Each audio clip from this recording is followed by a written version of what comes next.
And in the Republic, it talks about the training of young men to achieve what they know as what was known as the philosopher king. And they specified in that book all the things you had to learn.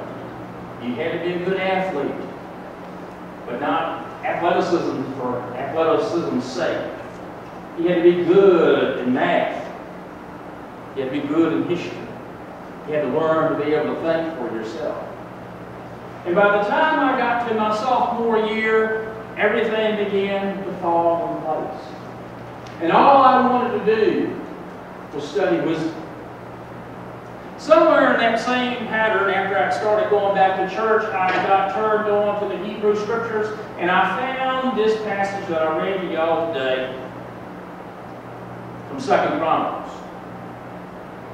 And what Solomon asked for that day, that night actually, is pretty much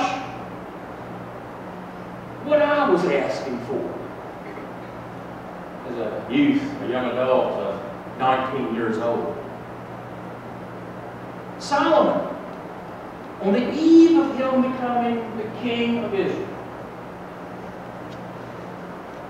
as he's preparing the movement to build the temple, preparing to take the reins of ruling the nation, in the middle of the night, God comes to him.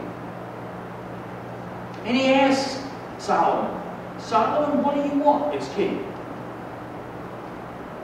And Solomon tells him, I want wisdom. And wisdom don't look at it in the same way as the Greek philosophers would look at it, but wisdom in the Hebrew sense of the Chachma was always the sense of how to be able to live one's life. It's a little bit more than common sense,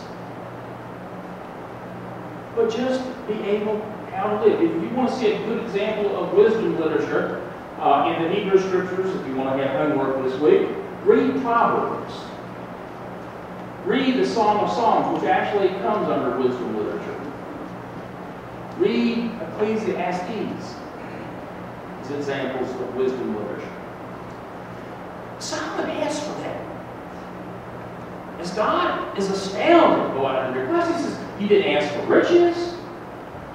You didn't ask for revenge to bump off all the people that might be against you. But you asked for the ability to be able to help the society in which you want to live. That's what education's all about. To equip us not only to survive, but to be able to help the society around us in all that we do. I congratulate the graduates, this batch that we got, pretty big batch when you think about 10 youngins. Guess y'all don't feel so young now, but you actually are.